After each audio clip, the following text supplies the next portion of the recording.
pode ser inundado por essa glória nessa noite, porque o Espírito Santo está aqui, e por onde Ele passa existe transformação, por onde Ele passa existe cura, por onde Ele passa existe libertação, por onde Ele passa existe renovo. E essa fonte de água viva está disponível para mim e para você essa noite. Ah, como é bom, Espírito Santo, poder beber das Tuas águas. Como é bom, Senhor, poder provar da Tua presença. Obrigado porque nós temos acesso a essas águas. Derrama, Senhor, sobre nós essas águas nesta noite, Senhor Jesus. Derrama sobre nós, Senhor. Derrama sobre a Tua igreja, Senhor, essas águas, Senhor, que Tu dás de graça a todo aquele que tem sede. Aleluia. Águas que transformam, águas que renovam. Sacia a nossa sede, Senhor. Tu és o único que pode nos saciar. Não há nada melhor do que estar, Senhor, na Tua presença. Presença aquela em que não há mais condenação quando estamos em Ti, Senhor. Presença aquela que tira toda a nossa vergonha, Senhor, que tira toda a nossa dor, Senhor. Aleluia. Santo é Teu nome, Senhor. Santo é Teu nome, Jesus. Santo é Teu nome, Jesus.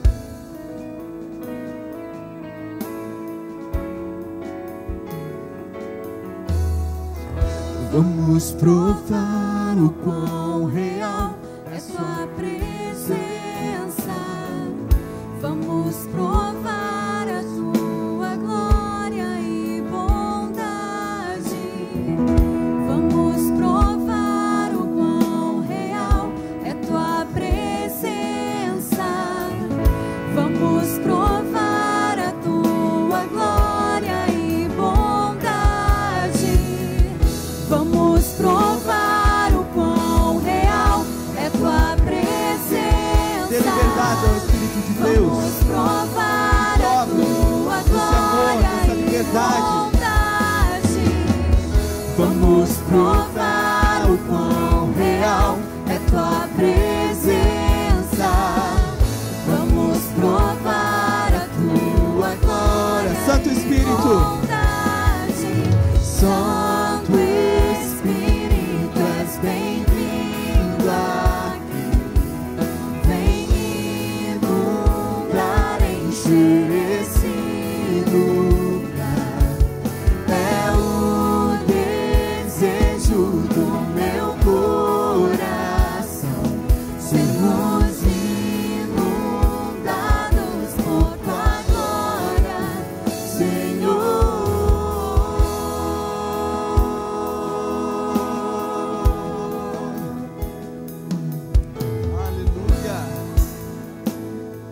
Aleluia. Aleluia. Aplauda esse Deus. Aleluia. Santo é Teu nome, Senhor. Perto Tu estás, Senhor. Perto Tu estás daqueles que Te invocam, Senhor, em verdade. Aleluia, Jesus. Amamos Tua presença.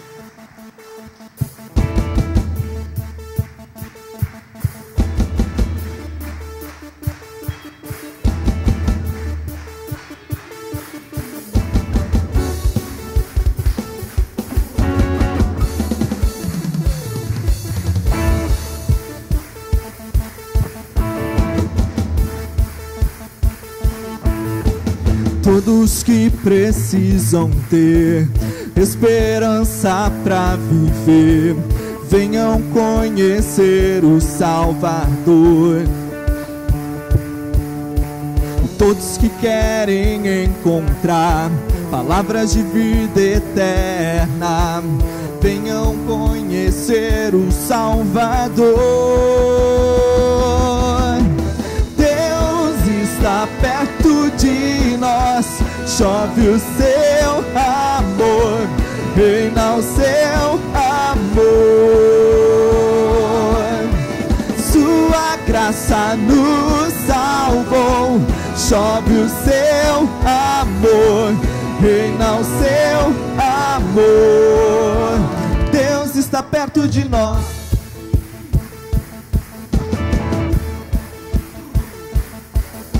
E todos que são de Jesus, mortos para o mundo, vivos para a luz, venham adorar o Salvador.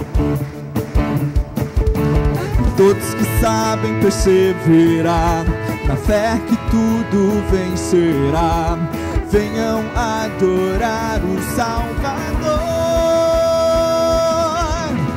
Deus está perto de nós, chove o seu amor, reina o seu amor. Sua graça nos salvou, chove o seu amor, reina o seu amor. Deus está perto de nós. Oh, oh, nada pode nos separar. Deus está perto de nós. E nossa fé ninguém pode roubar. Deus está perto de nós.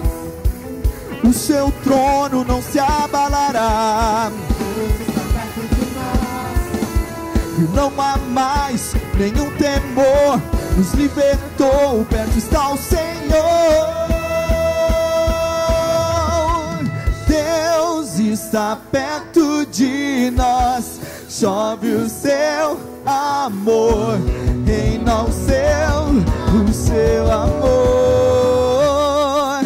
Sua graça nos salvou, chove o seu amor, reina o seu amor. Yeah. Deus está perto de nós, chove o seu amor, reina o seu amor. Sua graça nos salvou, chove o seu amor, reina o seu amor. Deus está perto de nós. Aleluia, aleluia. Obrigado, Senhor Jesus.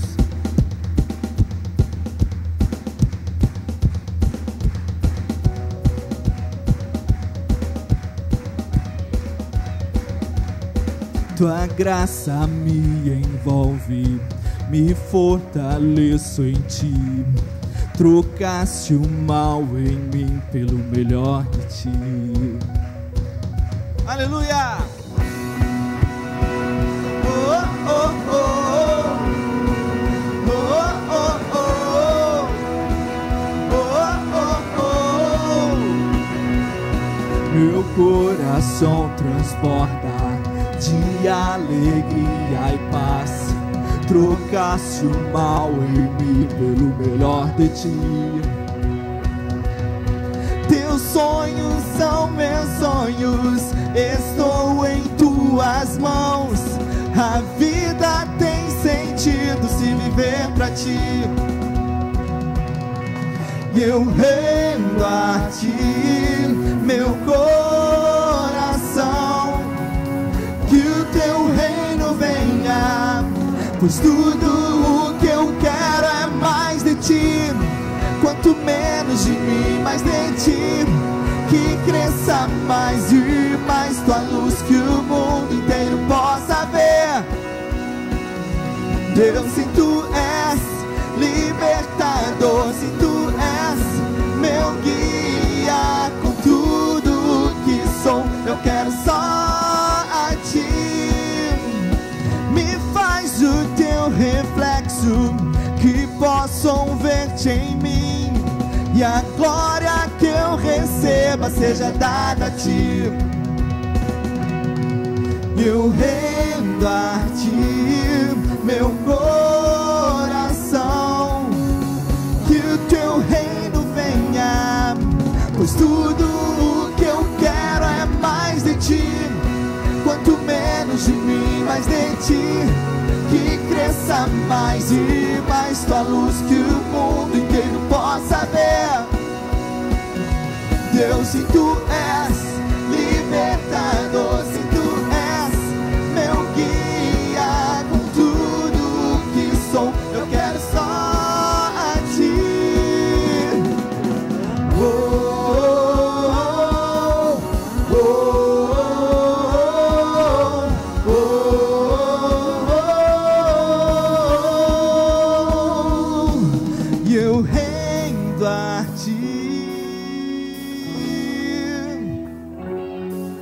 eu rendo a ti, eu rendo a ti meu coração, que o teu reino venha, pois tudo que eu quero é mais de ti, quanto menos de mim, mais de ti, que cresça mais e mais tua luz, que o mundo inteiro possa ver. Deus, se tu és libertador, se tu és meu guia, com tudo que sou, eu quero só a ti. Oh, oh, oh, oh, oh,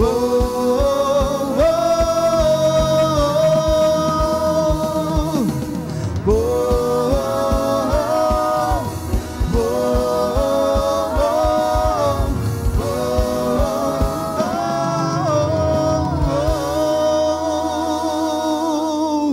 Queremos só a Ti, Senhor, só a Ti, Senhor. Queremos a Ti, rendemos, Senhor, a Ti o nosso coração, a nossa vontade, Senhor, o nosso querer. Nós Te adoramos, Senhor Jesus. Nós Te adoramos, Senhor, não hoje uma adoração por regras, com jeitos certos de adorar o nome do Senhor, mas adorando a Deus de uma forma simples e sincera, que é o que o Senhor deseja de nós. Uma adoração simples, uma adoração sincera, uma adoração verdadeira. E você pode adorar o Senhor essa noite. Obrigado, Senhor Jesus. Obrigado, Senhor Jesus. Obrigado, Deus.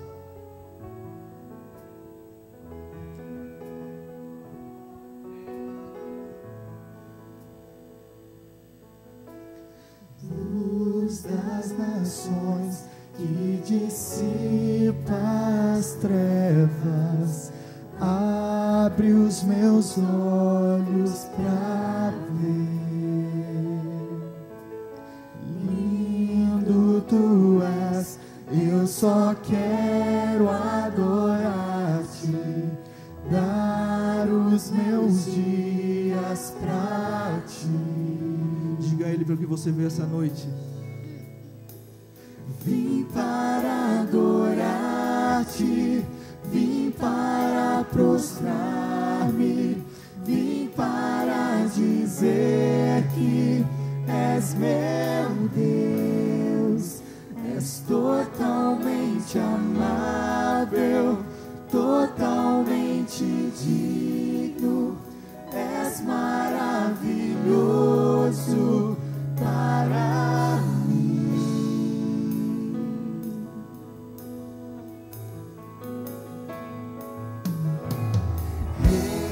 Sobre todos tu és exaltado, entronizado nos céus.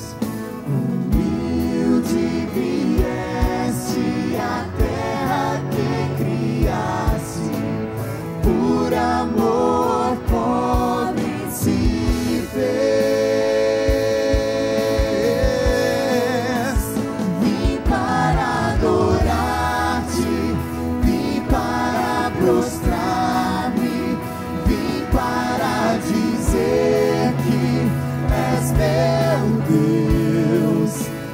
Totalmente amável, totalmente digno, és maravilhoso para mim. Eu vim para adorar-te, vim para prostrar-me, vim para dizer que és meu Deus, és totalmente amável, totalmente digno, és maravilhoso para mim.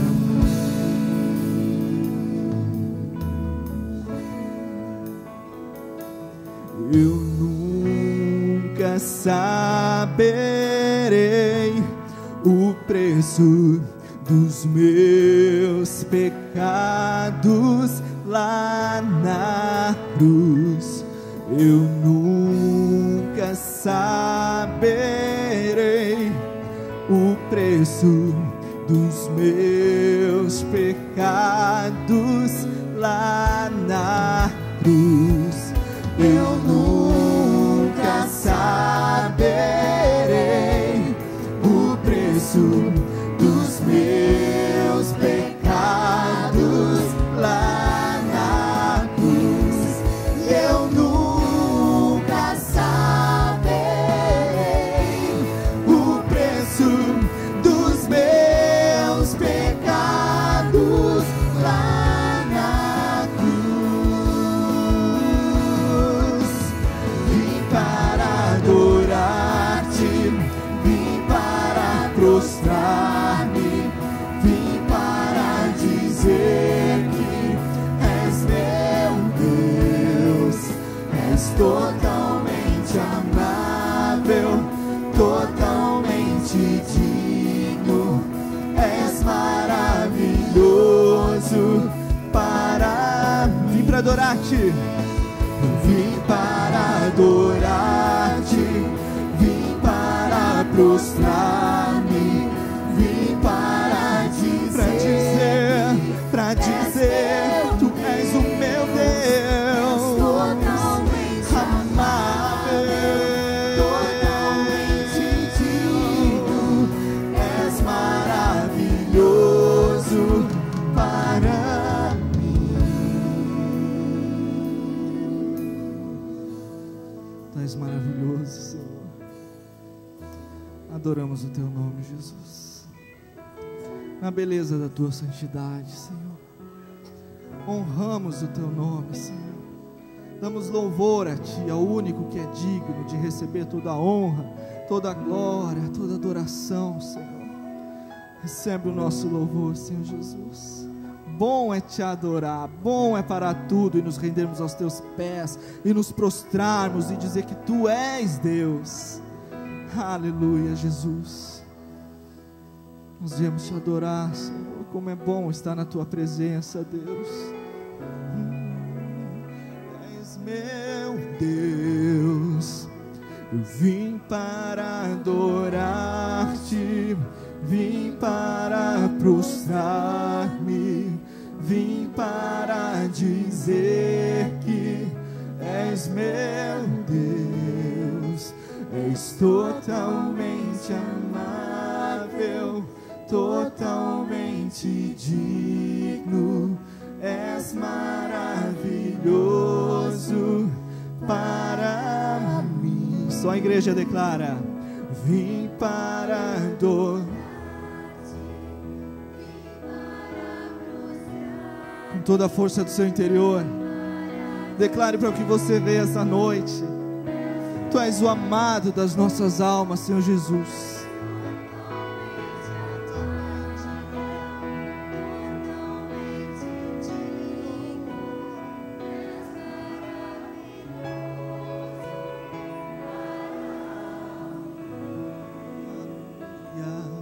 Aleluia, aleluia. Santo Deus, recebe a nossa adoração, Senhor. Obrigado pela tua presença que é real, Senhor. Aleluia, aleluia. Você pode sentar, irmão. Adore ao Senhor, aleluia.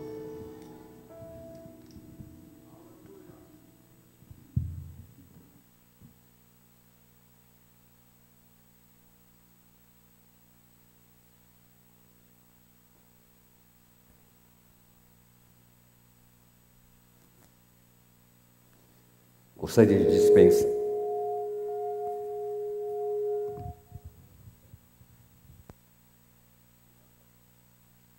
Muito boa noite a todos, a paz do Senhor.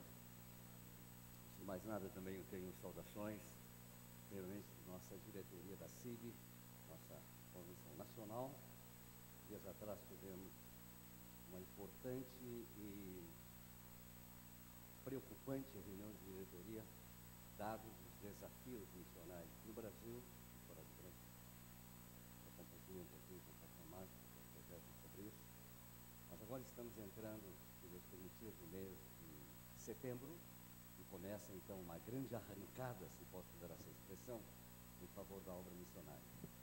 Nós temos missionários no exterior, nós temos missionários em parceria com as 19 regionais, não com todas, mas com 11 ou 12 regionais no Brasil, e tudo isso implica em muito investimento financeiro, além de outras questões. Nós estamos, neste momento, com uma disponibilidade de caixa muito baixa, porque houve também investimentos, e graças a Deus por isso. Melhoramos as condições físicas da nossa sede do seminário em Campinas, ainda há algumas coisas para se fazer. O prédio já tem alguns bons anos, era um prédio propriedade da missão da Suécia e metade do Brasil, mas agora não, já faz um tempo, a missão da Suécia já passou tudo para a Convenção do Brasil, e nós temos responsabilidades também com um prédio que é muito importante, um lugar muito especial em Campinas. Anos atrás, pensava-se até, eventualmente, fazer uma venda casada, né, e reinvestir. Isso está fora de cogitação no momento, pastor Marcos. O terreno, o local é muito bom, numa zona muito especial, muito valorizado. Nós vamos ter que investir um pouco mais lá, para bem de todos e para bem da nossa denominação. Oremos por isso, e agora, como eu disse, teremos uma arrancada missionária de ofertas por todo o Brasil em favor das regionais, 50% para as regionais e 50% para a CIB. Esperamos que Deus movimente o nosso coração, mexa conosco em todo o Brasil e nós possamos fazer um sacrifício em tempos de crise. Inclusive com algumas pessoas perdendo o emprego, mas o nosso Deus é maior que a crise. Amém? Aliás, os políticos estão dizendo assim, o Brasil é maior que a crise, e é maior mesmo. E seria muito maior ainda se não houvesse tanto disso que está acontecendo. O nosso Deus é maior que todos e do que tudo.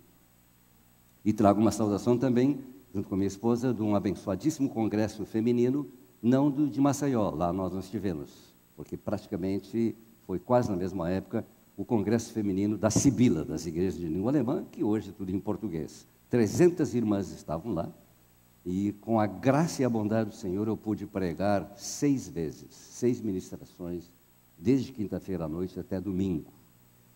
E claro, encontramos muitos amigos, muitas ex-ovelhas. Aliás, ovelha não tem nada de ex, né? Ovelha é sempre ovelha.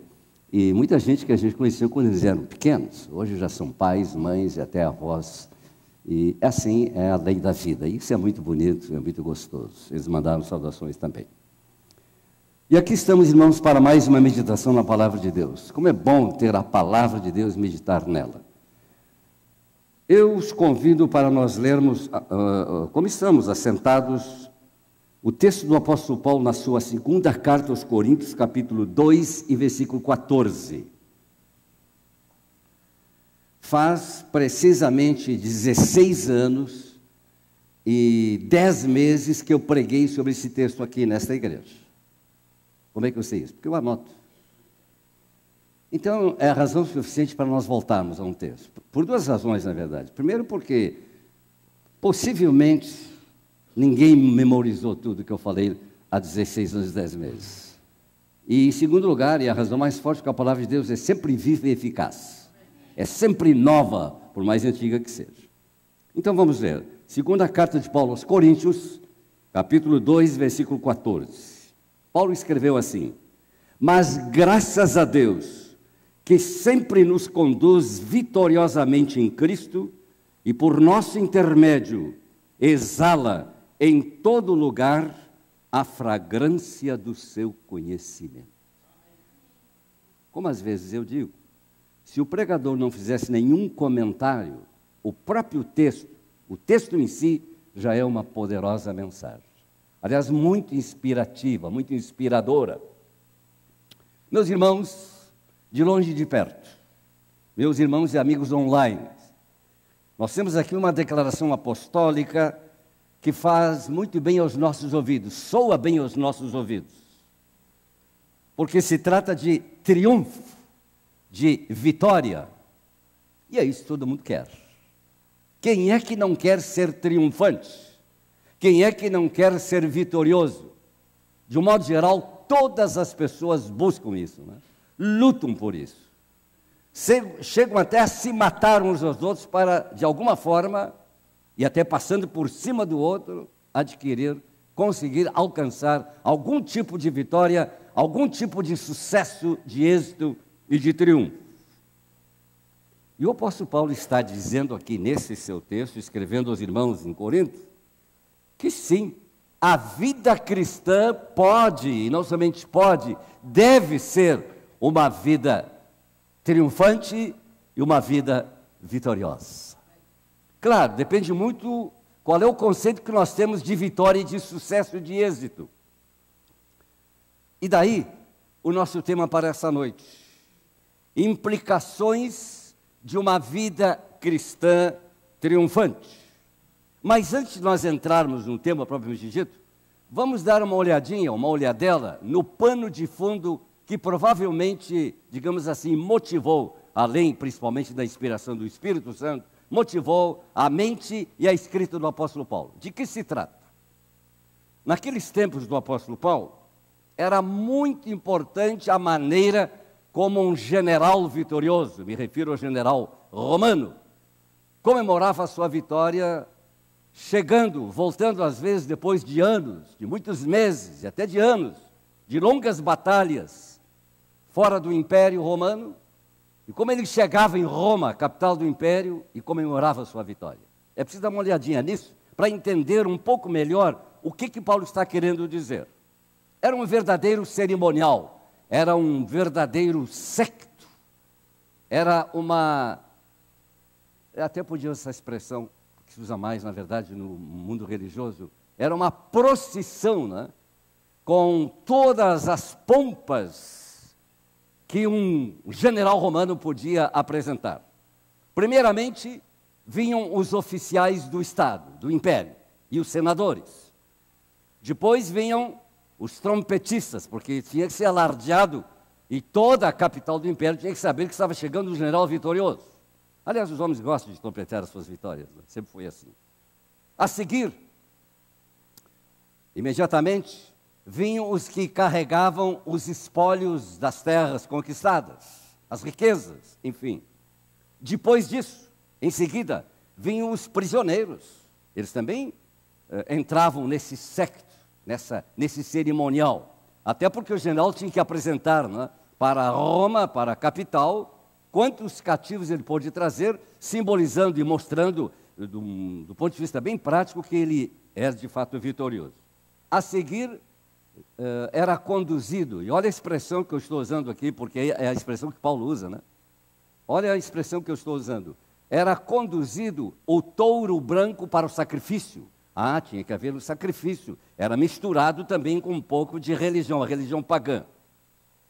E depois vinham os músicos, não só o trompetista, Rafael, mas os músicos, porque era uma festa, um cerimonial tem que ter música. A música sempre acompanhou, né, os festivais religiosos e também esses festivais mais de caráter militar, que era muito importante na época.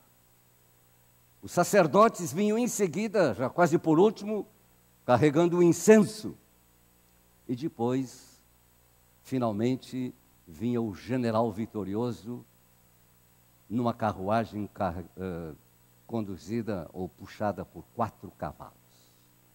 Era um cerimonial, era uma festança, era um ritual tremendo, porque toda a Roma dos Césares precisava saber que agora estava chegando vitorioso um general deles. Esse era o pano de fundo, que Paulo certamente tinha em mente, ele conhecia essas coisas, quando escreveu essa linda palavra e essa linda declaração. Que declaração bonita que eu leio de novo. Alguém quer ler para nós? Portanto, interagindo conosco. Pode ler. O mesmo texto, 2 Coríntios 2 e versículo 14. Pode ler. Mas graças a Deus, que sempre nos conduz vitoriosamente em Cristo, e por nosso intermédio, exala em todo lugar a fragrância do seu conhecimento. Assim, com este pano de fundo histórico-militar, Paulo traz isso para o terreno da vida religiosa do cristão e afirma e diz que há sim êxito, que há vitória, que há sucesso, entre aspas, que essa palavra é muito perigosa, né? Ela tem que ser interpretada, bem interpretada, que há vitória e há triunfo na vida de todo cristão. Uma vida triunfante, com várias implicações, e é disso que se trata nesta noite. Quais seriam algumas implicações de uma vida cristã realmente exitosa, vitoriosa, triunfante, que é o que todos nós queremos? Haverá alguém nesta noite aqui me ouvindo, alguém online escutando esta mensagem, participando do culto, que não gostaria de ser vitorioso? Haverá alguém que teria coragem de dizer, não, eu não preciso disso, não quero isso. Se não o expressa claramente, todavia lá no coração e na mente, todo ser humano normal e saudável quer sim ter êxito na vida e quer ser vitorioso. E a primeira implicação disso é justamente, e aí eu volto ao vocabulário que Paulo mesmo usa aqui, é que tal vida vitoriosa, triunfante, deve ser conduzida pelo próprio Senhor Deus. Como Paulo diz, exatamente com esse verbo, com essa palavra, conduzido. É um verbo de movimento. É um verbo que está dizendo que alguém vai conduzir alguém. E isso é muito importante nesse contexto e nessa palavra de Paulo. É isso que o texto diz. Mas graças a Deus que sempre nos conduz vitoriosamente. Já parou para pensar sobre isso? Até porque a realidade da vida também apresenta um outro quadro, um outro viés, um outro cenário. Nós temos muitos problemas na vida. Nós temos problemas financeiros, nós temos problemas de saúde. Eu estou saindo de um período de dificuldade física, de doença, graças a Deus passou. Se você é meu amigo, agradeça a Deus comigo, porque isso é bondade de Deus. Vocês não imaginam como o pessoal lá em Paraná, como vocês aqui, louvaram a Deus, agradeceram, pastor, graças a Deus, você está de novo conosco. Que bom que você está aqui para nos trazer a palavra de Deus. E eu reconheço, e talvez Deus me fez passar por isso para entender um pouco melhor e mais profundamente como Ele é bom e como Ele é poderoso, né? Mas isso não quer dizer, e isso é muito importante declarar de viva voz, num país e num mundo onde ultimamente as pregações vão por um outro viés, né? E ouve-se por aí que ser um crente verdadeiro não fica doente, nunca falta dinheiro, é sempre vitorioso em todos os sentidos, em todas as áreas. Não é verdade. É preciso interpretar bem o que a palavra de Deus entende com vitória e com triunfo. Mas, de qualquer forma, Paulo está dizendo, e as suas palavras são muito explícitas, são muito claras e incisivas. Deus sempre nos conduz vitoriosamente. É Ele quem nos conduz à vitória. O que quer dizer, portanto, de uma maneira muito clara, que a verdadeira vitória e o verdadeiro triunfo não vem das nossas mãos, não vem da nossa própria inteligência, não vem do nosso próprio conhecimento. Aliás, eu uso essa palavra finalmente aqui, né? Eu comento um pouquinho mais sobre isso. Porque vitória mesmo e triunfo mesmo vem do Altíssimo, vem do Todo-Poderoso. Vitória verdadeira, êxito verdadeiro não é coisa do homem, não são os nossos braços que o conseguem, mas do Todo-Poderoso, o nosso Deus pode nos conduzir. E não estou dizendo com isso que não valem as nossas habilidades, porque também as nossas habilidades não são nossas. A gente diz, uma pessoa muito hábil, muito habilidosa, muito inteligente, um QI. Aliás, a questão de QI, pastor Marcos, já está sendo revisada. Né? Esse negócio de QI já é um conceito que está sendo revisado, o próprio conceito de inteligência. Hoje você tem que perguntar, inteligente para quê? Porque uma pessoa pode ser inteligente numa área e não tanto na outra. Existe a inteligência teórica, existe a inteligência prática, e ninguém é inteligente em tudo. Mas para algumas coisas, uma pessoa é inteligente, menos inteligente. Então, esse negócio de QI também já está sendo revisado. Fecha o parênteses aqui. meus amigos, também as habilidades que nós julgamos habilidades humanas não são nossas, não nos pertencem. São habilidades que Deus nos deu a nos criar.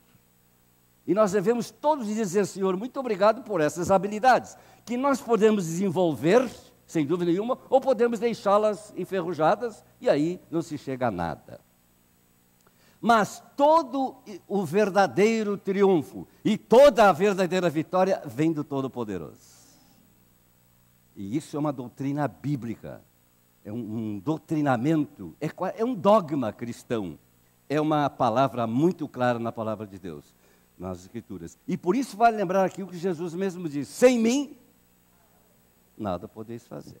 Então, como explicar, diante dessas verdades que eu já comecei a esboçar aqui, como explicar que pessoas que até negam a Deus, como explicar que pessoas que são realmente ateus, pelo menos se dizem ateus, como explicar que pessoas que até debocham de Deus, prosperam, entre aspas. Isso tem dado dor de cabeça aos cristãos verdadeiros. Aliás, não somente hoje e agora, no cristianismo, a partir de Jesus, mas o próprio salmista Davi, num dos seus salmos, se queixa e abre o coração e diz: como é que pode isso? Como é possível que os injustos, que os que não temem a Deus estão prosperando tanto e o justo está sendo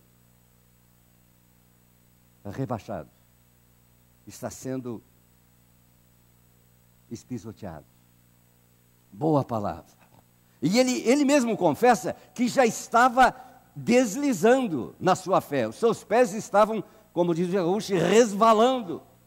Mas aí ele se deu conta, meditou um pouco mais e se deu conta: não, essa não é a verdadeira prosperidade. Prosperidade verdadeira é quando a gente anda com Deus. É quando Deus está comigo. É quando Deus me está conduzindo para uma vitória.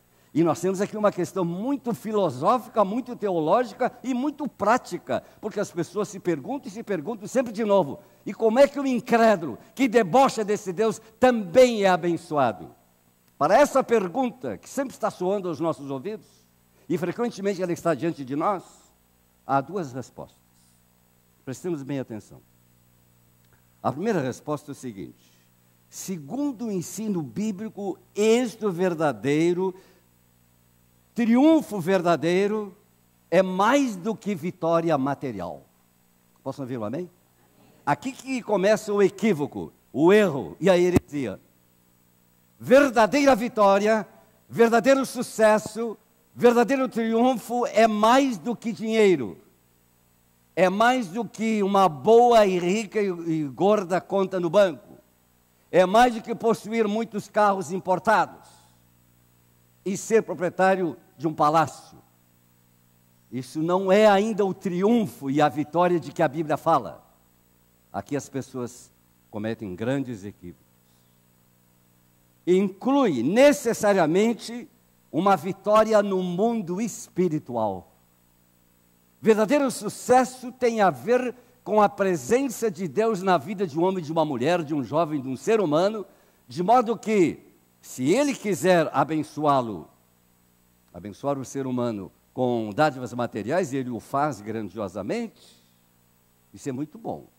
Mas, além disso e sobretudo, uma vitória no mundo espiritual. Porque todos nós sabemos, e hoje, em nossos dias, no nosso país, para não falar de outros países, estamos vendo isso, a olhos nus, sem óculos, sem binóculos, que muita gente tem muito dinheiro, é dono de muita coisa, mas é fruto da maldade, é fruto da corrupção, é fruto de roubo, não é verdade? Já estamos cansados agora de ligar a televisão e ouvir diuturnamente essas coisas. É coisa de maldade, é coisa pecaminosa. As pessoas podem se encher de dinheiro, de riquezas materiais, e podem até contar isso como vitória, como sucesso, mas isso não é vitória aos olhos de Deus, porque é maldade, porque é pecado. É preciso revisar isso. Usam o dinheiro e suas riquezas, conquistadas muitas vezes de maneira desonesta, no comércio das drogas, na corrupção e para promover mais e mais maldade entre os homens, e inclusive em relação a pessoas muito pobres. Eu pergunto, isso é vitória? Isso é triunfo? Isso é êxito? Se for definido assim, somente pelos parâmetros humanos e corruptos, porque isso não é vitória que vem de Deus. A vitória que vem de Deus inclui, e não pode deixar de incluir, vitória no mundo espiritual. Ou seja, vitória sobre o mal, vitória sobre o inimigo de nossas vidas, de nossas almas, que é uma constante luta, mas quem luta com a presença de Deus na sua vida sai vitorioso, porque ele já venceu o inimigo. Amém? Ah, meus amigos, aqui temos realmente um mundo de coisas para refletir. E a segunda resposta é esta: a bondade de Deus. É isso que nos encanta. A bondade de Deus é tão grande, mas tão grande mesmo, tão imensamente grande, que Ele permite que até o debochador dele seja abençoado. Só Deus faz isso. Porque nós homens não temos essa capacidade. Nós homens não pensamos e não agimos assim. O sol nasce para o justo e para o injusto. E o ar que se respire, por ele não se paga nada, muito ao contrário, estragamos esse ar, também não custa nada. O ar-condicionado que você põe na sua casa custa, mas o ar que se respira na natureza não. Porque o Deus da Bíblia é o Deus bondoso. O salmista não se cansa de cantar a bondade de Deus. O salmista não se cansa de louvar o Senhor por sua bondade. E ele sempre repetidamente está dizendo nos seus bonitos salmos: a bondade do Senhor, a misericórdia do Senhor dura de geração em geração. Essa é a segunda resposta. Porque, inclusive, não tementes a Deus e até debochadores de Deus, muitas vezes são abençoados, e o justo fica se perguntando, como Davi se perguntou: como é possível isso? Deus é bom. Mas prosperidade e riqueza mesmo, só aquela que vem de Deus, porque essa dura para a eternidade. Amém? Você é rico para com Deus ou é rico diante dos homens? Essa é uma pergunta que deve mexer constantemente com a nossa mente e com o nosso coração. Uma outra implicação de uma verdadeira vitória, ela está ligada e indelevelmente ligada à pessoa de Cristo. Paulo diz isso aqui textualmente. Que Deus nos conduz ao triunfo através de quem? Por meio de quem? Por Cristo. Os homens têm problemas com isso. A humanidade tem problemas com a pessoa de Cristo. É aqui que as coisas realmente se diferenciam. Exatamente aqui. Milhares e até milhões de pessoas não têm muita dificuldade de admitir que existe Deus. São poucas religiões que não admitem Deus. Muito poucas. Mesmo de uma maneira distorcida, mas a ideia de Deus, pelo menos assim, a ideia de Deus, ela existe praticamente em todas as civilizações. Não tendo conhecido o Deus verdadeiro, adoram um outro Deus. Mas bem lá no fundo está essa ideia de um Deus criador, um Deus que é superior a tudo e a todos. Isso é um conceito mais ou menos generalizado. Quando a gente estuda um pouquinho das religiões comparadas, a gente observa isso, que todo mundo, de modo geral, admite a existência de um Deus. Mesmo que não seja o Deus da Bíblia, o Deus pessoal, esse Deus Pai do nosso Senhor Jesus Cristo, Criador do mundo. O problema está com a pessoa de Cristo. O problema está na pessoa de Cristo. As pessoas dizem que creem em Deus, mas quando se fala em Jesus Cristo, aí a coisa pega.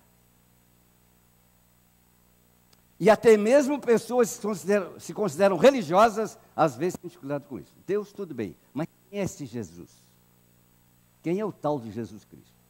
Até porque começa já pela encarnação, pelo fato de que a Bíblia diz que Jesus veio a este mundo através do canal humano. A Maria, preguei sobre Maria lá no Congresso Feminino, tinha que pregar no último culto, domingo de manhã. Meus amigos, este Jesus, quem é ele? De onde ele veio? E esse Jesus de que a Bíblia fala, e os evangélicos, os cristãos falam que ele é filho de Deus, que negócio é esse filho de Deus? E como é que é? Ele foi gerado pelo homem ou não foi?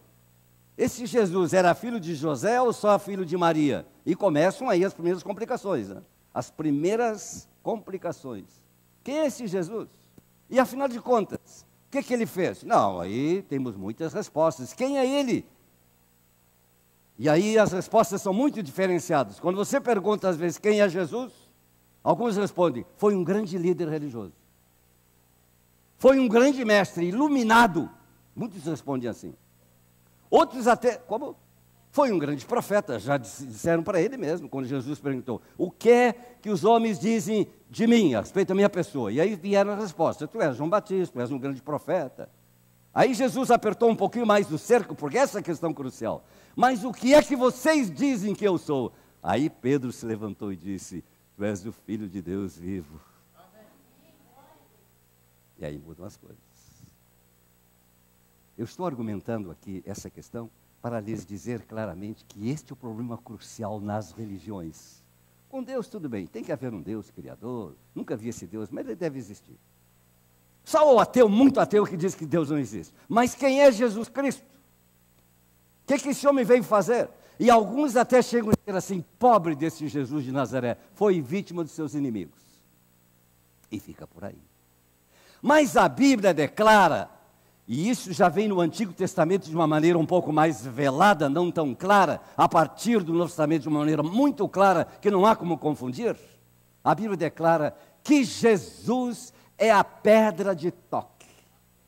Jesus, nele se decidem as coisas espirituais. Ou eu aceito Jesus como meu Salvador, e a Ele entrego a minha vida, e Ele transforma a minha vida, ou então eu estou perdido.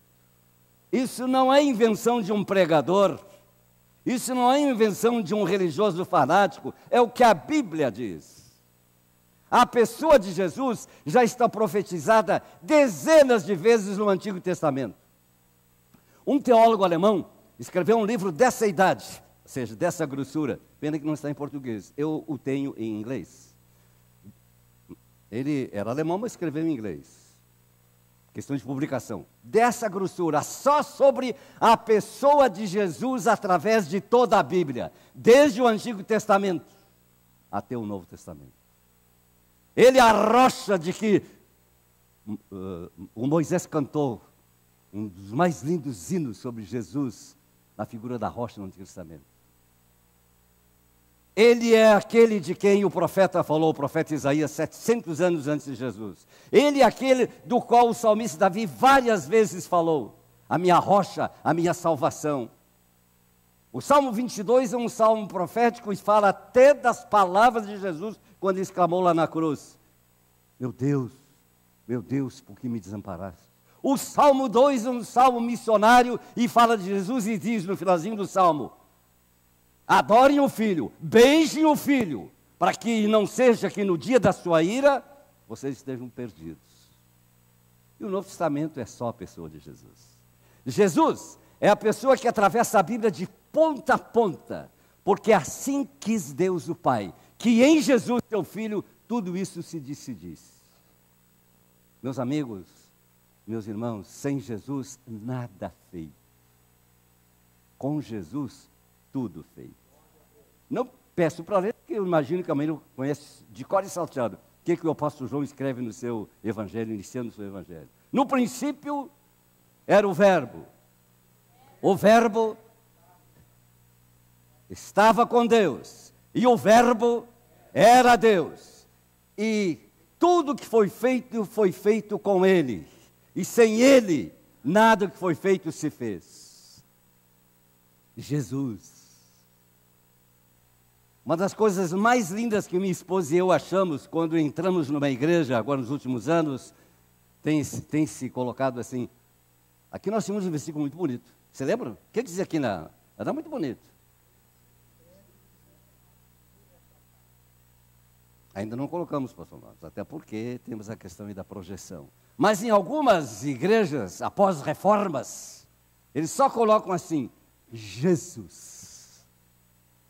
Ou no púlpito, que nós não usamos mais aqui, ou lá na parede. E só isso já impacta. Jesus. O que todo mundo precisa é de Jesus. O que o Brasil precisa é de Jesus. O que o nosso Estado precisa é de Jesus. O que os governantes precisam é de Jesus. E quando o povo e seus governantes se dobrarem e se ajoelharem e clamarem a esse Jesus, porque Ele é o único intercessor. A Bíblia não nos dá direito a ninguém a colocar um outro intercessor ou intercessora. Só um intercessor. Ele é o Todo-Poderoso. A Ele foi dado todo o poder nos céus e na terra. Jesus é a solução. E por isso a igreja evangélica há muito tempo tem essa prática genuinamente evangélica de nos cultos perguntar: você quer aceitar Jesus? Você se lembra dessa pergunta? Quem é que se lembra dessa pergunta? Quando você, quem sabe, 20, 30, 40 anos atrás ouviu uma pregação e o pregador perguntou. Ele não perguntou: você quer ser membro da igreja Betel? Eu nunca ouvi um pregador batista, vou falar do batista, porque eu sou pregador batista. Você já ouviu um pregador batista perguntar assim: você quer ser membro da igreja Betel? O que eu ouvi desde menino até agora, e é o que também nós fazemos, sempre a mesma pergunta: você quer aceitar Jesus como seu único e suficiente Salvador? E as pessoas aceitam Jesus e começa uma nova vida, começa uma transformação, porque esse é o remédio eficaz. Amém, irmãos? Jesus. Só Jesus. E isso é tremendamente importante, que não fique fora de foco. Uma igreja verdadeiramente evangélica pode fazer muitas outras coisas, mas nunca poderá deixar de pregar Jesus. Se a igreja pregar Jesus, haverá conversões, haverá batismos, haverá avivamento, porque Jesus é a pessoa que Deus Pai escolheu para ser o centro da igreja e o centro da verdadeira religião e adoração a Deus. Amém? Não percamos isso de vista. Mesmo depois de 40 anos de crentes, não percamos esse foco. Este é o foco do Evangelho, pessoa central. Por isso eu estava dizendo e repito: vitória verdadeira, triunfo verdadeiro, só existe se nós estivermos apegados, agarrados à pessoa de Cristo. Porque do ponto de vista dele, Ele não nos larga e não nos solta. Ele mesmo disse: todo aquele que vier a mim, de maneira nenhuma eu o lançarei fora. Meu amigo, venha a Jesus, se você não fez isso até hoje. Venha para Jesus, se agarre em Jesus, se agarre nele, e a sua vitória está garantida. Essa é uma mensagem evangélica, ela atravessa toda a Bíblia e há que nos apegarmos a ela. E por último, uma abordagem assim rápida deste texto: a verdadeira vitória proclama e exala o cheiro, o perfume desse Cristo. Isso é muito importante. Paulo aqui se torna até um tanto poético, né? Ele é um teólogo, foi um dos maiores teólogos que a igreja até hoje teve. Mas aqui ele tem poesia. Olha a maneira como ele diz isso. Ele coloca isso aí novamente naquele contexto daquilo que eu falei na introdução. O incenso e o cheiro suave do incenso, quando os sacerdotes romanos do culto pagão, não é? Imolavam, matavam o touro branco e o cheiro do incenso subia. E esse incenso, diz os historiadores, era, por assim dizer, o testemunho da vitória do general. E Paulo faz uma aplicação bem prática para a vida cristã e diz que agora nós também exalamos este cheiro de Cristo, o perfume de Cristo. E aí, meus amigos e meus irmãos, a gente tem que se assentar, ficar refletindo com seus próprios botões, como dizem os portugueses, e cada um para si, e não para o outro. E cada um para si se perguntar: isso já é verdade na minha vida? Porque, afinal de contas, por mais que isso suscite risos, todos nós e cada pessoa tem o seu próprio cheiro. Não tem?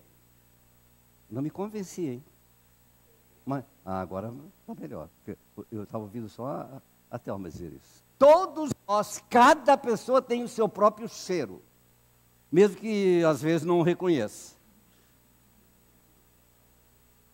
Mas os outros reconhecem.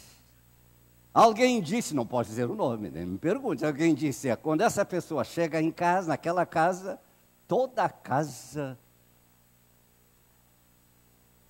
tem o cheiro dela. Por várias razões, até porque às vezes usa um perfume muito forte, né?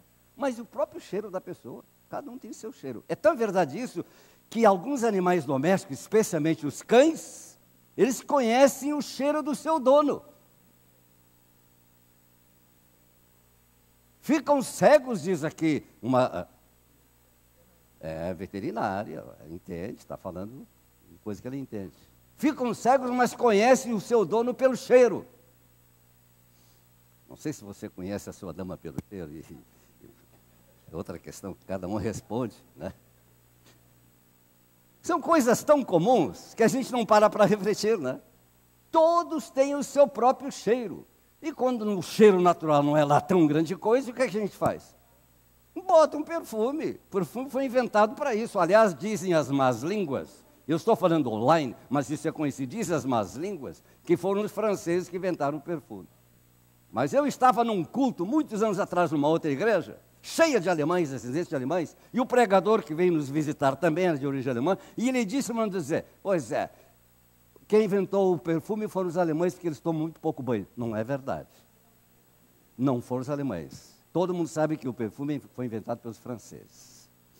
Agora, essa questão de tomar banho é outra coisa.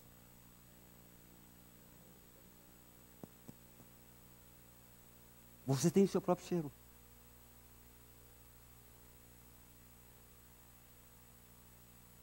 E quando não era tão grande coisa, dá um jeito.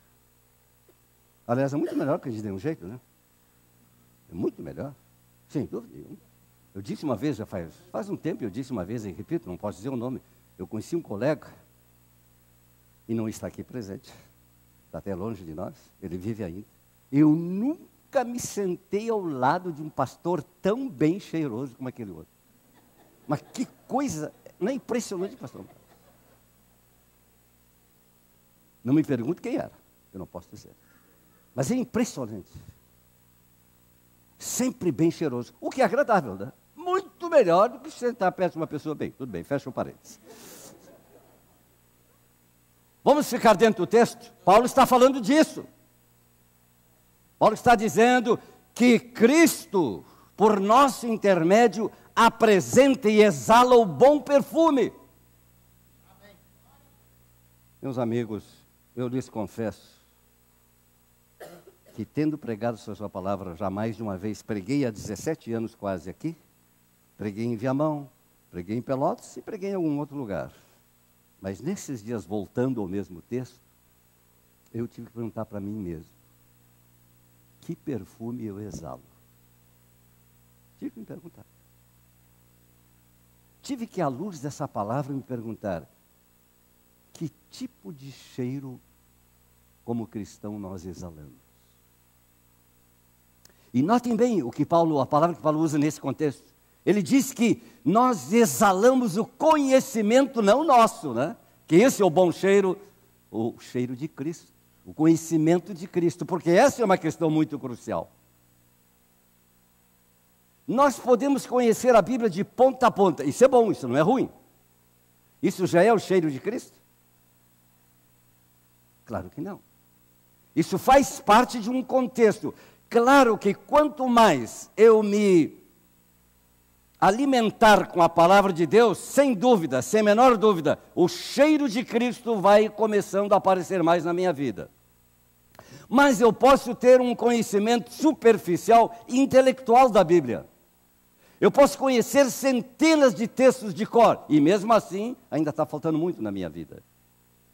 Aqui, meus amigos, é conhecimento de vida. É conhecimento de relacionamento. é conhecer Cristo como pessoa atuante na minha vida. Conhecimento de Cristo não é só saber sobre Ele, ler a história dele, o que é importante, mas é de fato Cristo estar colocando o seu perfume na minha vida, e em contrapartida eu exalo o perfume de Cristo, que é o seu conhecimento. É conhecimento prático, é vida com Deus, é vida com Cristo. E aí eu proponho a mim mesmo e a cada um de nós, que a gente voltando para casa hoje, iniciando uma nova semana de atividades, na fábrica, no escritório, na escola, cada um se pergunte para si mesmo, como é que está com o cheiro de Cristo na minha vida? Que tipo de conhecimento eu estou exalando? Eu apenas falo sobre Jesus, e isso é importante, ou eu vivo Jesus? As pessoas me conhecem como uma pessoa que conhece muito bem a Bíblia, isso é bom, isso não é ruim. Ou as pessoas me conhecem e nos conhecem como pessoas que vivem com Jesus, porque isso é diferente. Muitos anos atrás eu ouvi uma ilustração, realidade. Duas pessoas leram o Salmo 23. Uma era um grande artista, orador, e leu o Salmo 23 de uma forma assim fantástica, como um bom orador sabe ler e declamar. Muito lindo. E depois, um pastor de certa idade leu o mesmo salmo. E acabadas as duas leituras, alguém disse assim, aquele primeiro conhece o salmo, e muito bem, mas o outro conhece aquele de quem o salmo fala, o verdadeiro pastor.